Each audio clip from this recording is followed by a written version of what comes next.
Yehovah Svaot Elohim. Kadosh, Kadosh, Kadosh. Please fill me and lead me and cover me and stir me with your Ruach HaKodesh, that I may speak your written words with boldness to those who listen. I ask all these things in Yeshua HaMashiach's name. Amen. We'll start with the Shema. Listen and obey. Children of Yehovah, pay careful attention and respond. Yehovah is our power and authority. Yehovah works in unity with himself, and you shall act upon your love to Yehovah with your power and authority, with your thoughts in mind, with your entire body, and with all the muchness that you have. Yod, Hey, Vav, Hey. Hand, behold, now, behold. 2 Samuel chapter 13. Now Absalom, the son of David, had a beautiful sister named Tamar. Sometime after the previous events, Amnon, the son of David, fell in love with her. Amnon, became so obsessed with his sister Tamar that he became ill, for she was a virgin, and Amnon thought it would be impossible to approach her.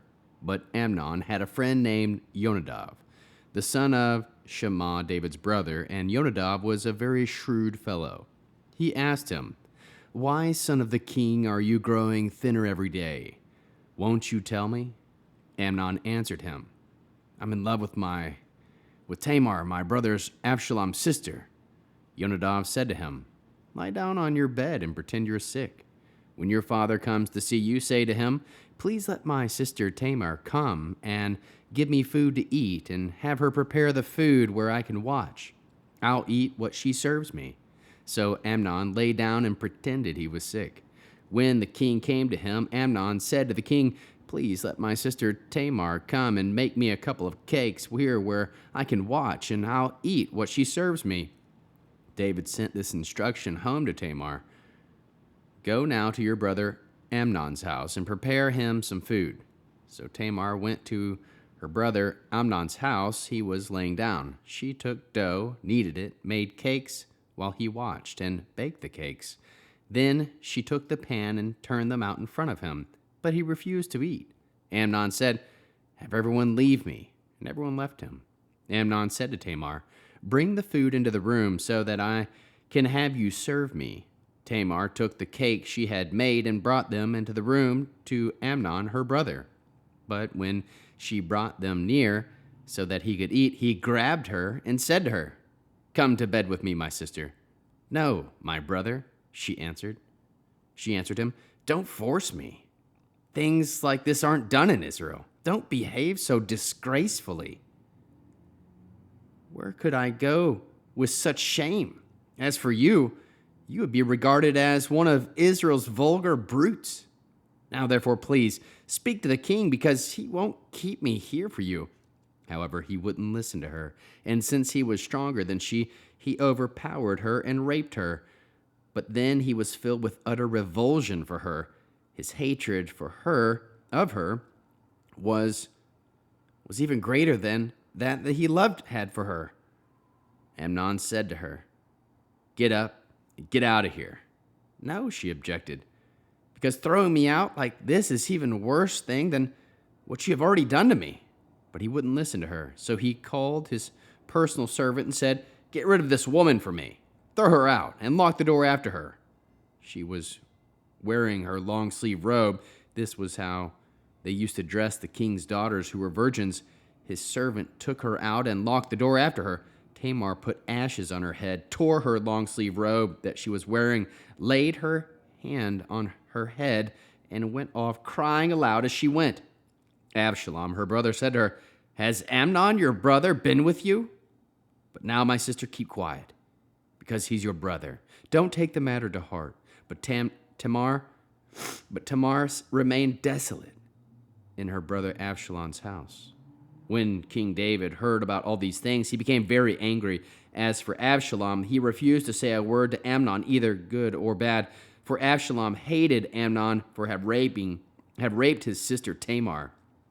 2 years later, when Absalom had sheep shearers in Baal Hazor near Ephraim, Absalom invited all the king's sons.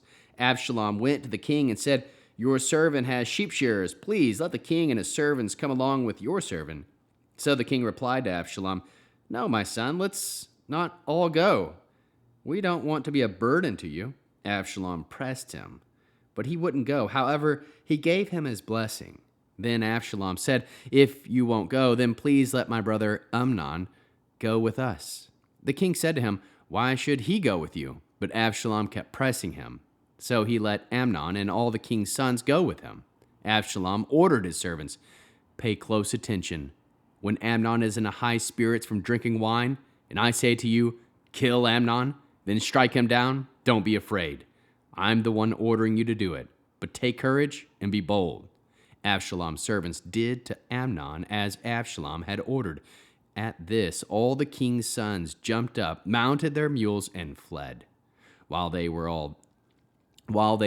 on their way, the news came to David that Absalom had killed all the king's sons, and not one of them was left alive. The king got up, tore his clothes, and lay on the ground, while all his servants stood by their clothes torn too. But then Jonadab, the son of Shema, David's brother, spoke up. He said, "No, Lord, my Lord shouldn't think they have killed all the young men, the king's sons. Only Amnon is dead, for Absalom has meant to do this ever since the day he raped his sister Tamar. So my lord the king shouldn't take it as seriously as if all the king's sons are dead. Only Amnon is dead." However, Absalom took flight. The young man kept watching, looked up, and saw many people coming along the road behind him on the hillside. Jonadab said to the king, "Here, the king's sons have come. It's just as your servants said."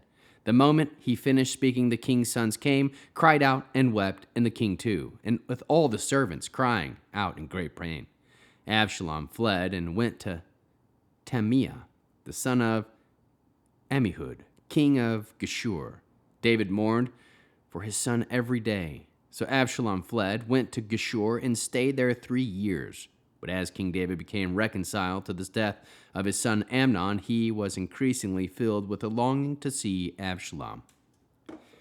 How can we learn to love our Creator after reading this horrible chapter 13 of 2 Samuel? We can be careful who you fall in love with. Protect the females in your life. Be careful who you let into your inner circle. Listen to wisdom from godly people. Be authentic with everyone. Be honest with everyone. Be transparent with those around you. Keep sex inside of marriage only. Keep your actions respectful. Flee sexual temptation. Listen to reason. Honor each other. Don't add sin to sin. Repent. Cry out to Jehovah. Don't keep anger in your heart. Value life and forgiveness. Take courage and be bold. Do as Jehovah orders. Seek grace and mercy from Jehovah. Seek forgiveness and reconciliation. How can we love others as Yeshua loves us? We can protect the females in your life. Choose forgiveness. Bear one another's burdens. We can choose forgiveness over revenge and seek unity and peace. Produce spiritual fruit, love, joy, peace, patience, kindness, goodness, faithfulness, humility, self-control. We'll end with the Aaronic blessing using the name. Jehovah will kneel before you presenting gifts, and he will guard you with a hedge of protection. Jehovah will illuminate the wholeness of his being toward you, bringing order, and he will provide you with love, sustenance, and friendship. Jehovah will lift up the wholeness of his being and look upon you and will set in place all you need to be whole and complete. Shabbat Shalom.